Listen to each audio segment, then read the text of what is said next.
Hello everyone. So in this video, I'll explain a little bit about Space Mission Countdown assignment, and I'll help you actually do that assignment a little bit. Obviously, it is a group project. So before starting this or even reading this assignment, please go look at the slides, go over the slides, go over the book, read the book, because there's a lot of little things that if you don't read the slides or go over the book, you may not even understand what's going on. So it uses a lot of substrings. It uses a lot of IndexOf. It uses a lot of built-in functions that comes with string object. So make sure you go and review that first and then start with this. All right, so now what they actually give us, I'm not going to read through the whole description of the assignment. There's a lot of little details you need to go through and read it. I just want to get you guys started on the assignment, right? So they actually give you the raw data. So the raw data they give you is this right now, and we need to decode it. So there's a day, it says 2 days, time, they give you the time, and it says T minus 5 hours, 30 minutes, 0 seconds. And the status is pre-launch. So we have this much time left before the pre-launch. So what they want you to do is they want you to figure out how many, I believe, how many minutes, total minutes are left. So there's total minutes, each hour has 60 minutes. So we have 60 times 5, and then you have 30 minutes here, and all that stuff you need to figure out, and you need to convert the 2 days into minutes also. You can do that by doing 2 times 24 times 60. That would give you how many minutes are in a day, in 2 days, I believe. So you'll have to do some math, right? So now, how would you decode it? So how would you know if it's 2 days or it's 3 days? Is it 16 days listed here? So that's what you need to read this raw data. So how would you read that? So you can read it by using an index of. So there's always going to be a star here. There's always going to be a colon here. There's always going to be a colon here. And there's always going to be a star here. And there's always going to be a minus here. So those are the things you actually know. So you can start by that. So what you can do is you can do figure out where does the days end. So this is the days part, right? So it ends right there. So you need to find the index of that, right? We don't know what the index of that is. There is a built-in function that we can use that would actually give us the index of the star. So what that function is raw data dot index of, and you actually just pass in the star, and that actually gives you the index of star. And we can count it 0, 1, 2, 3. But if it's the days are double digits, then we don't know if it's going to be 0, 1, 2, 3, or it's going to be 4. Right. So we can get it like this, and then so this is known as this extracting the data, right? So we're extracting the data from the bigger string one at a time. So now this gives us the index of the star, and then let's say we want to pass, we want to get how many days there are total. So we have the 2 days we need to extract from there. So we can do days left. So that would be 2 days left. We know it's 2 days, but we need to extract it from this. So what you can do is we can do raw data dot substring, and let's see, dot substring. And actually doesn't show you that, but the slides do show you that. Oh, here you go. So it actually takes 2 parameters. It could take 1 or 2, but we're going to pass in 2. So beginning index and the ending index, right? So we need to pass in the beginning index and the ending index. We have the end index right here. That's where the days end, right? But where do they start? Remember, this part is always going to be the same. So it's always going to start at 0, 1, 2.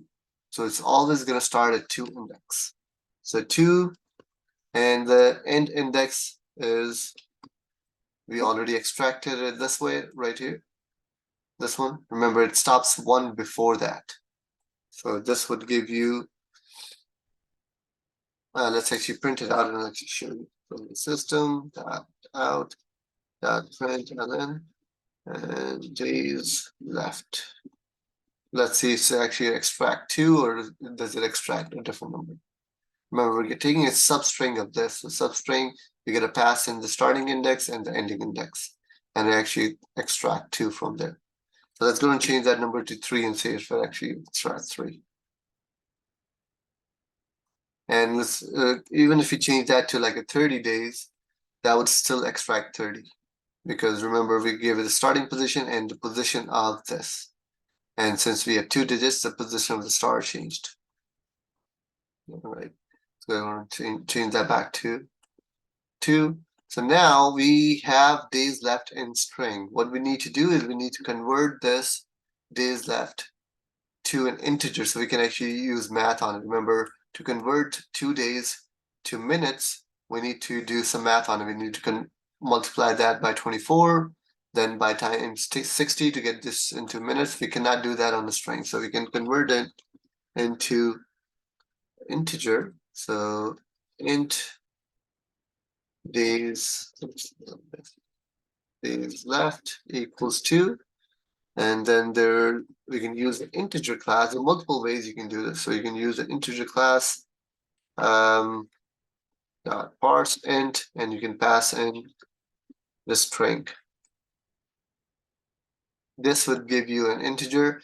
I believe the other way you could do it would be just a simple cast.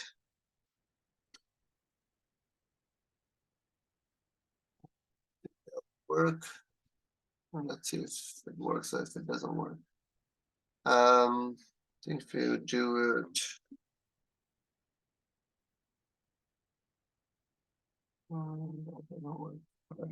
Let's go back to what we had before. Let's use the longer word.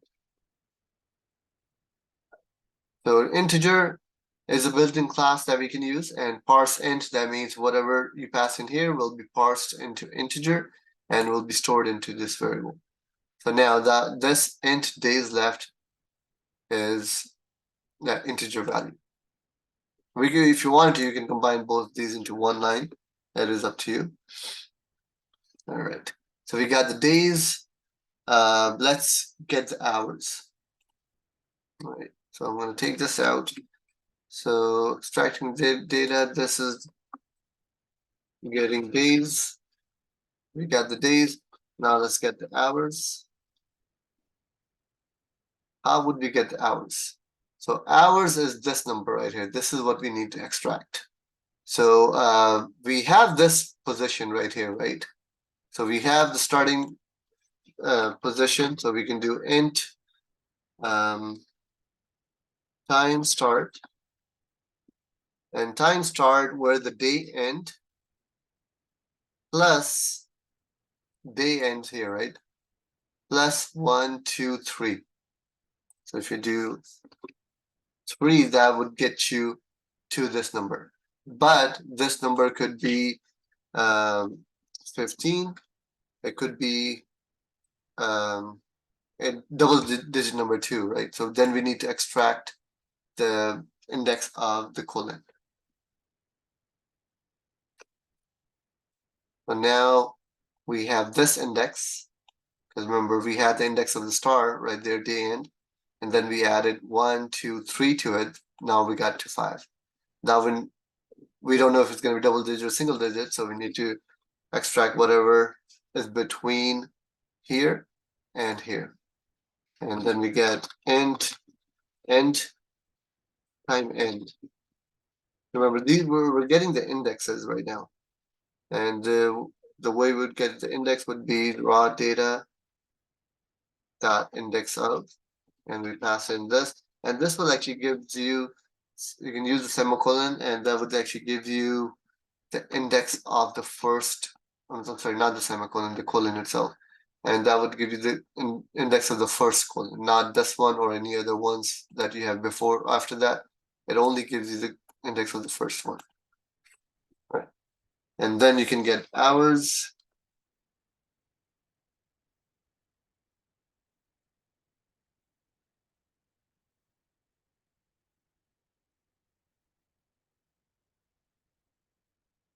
And you can do, so if you wanted to combine these two in one line, you can do it something like this.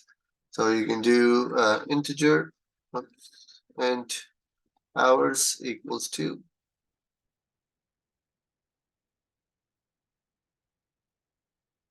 Integer dot parse int, and then raw data dot substring. And remember, the substring takes the starting index and the ending index, and we have that starting index and the end index.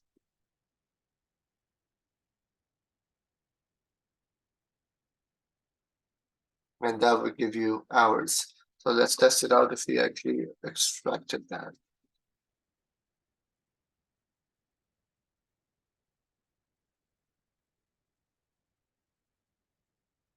So we got 55. Let's go and change that to 15. Let's see if it actually extract 2 digits.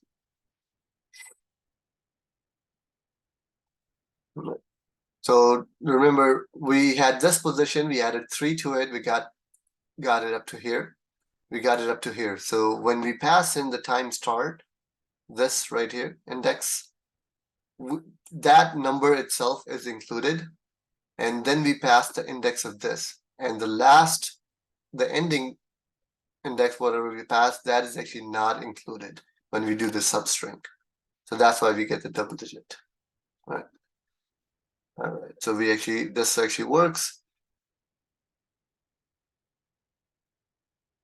And you'll need to do that the same thing for minutes and seconds, and then you'll need to add all of the minutes together and display that in a result. So if I keep going and do the assignment, then I'll probably do the whole assignment for you. But this is a good starting point, and you're welcome to use this code if you want to, or write your own code. That is great. If you have questions or concerns, please let me know. And that's it for this assignment video.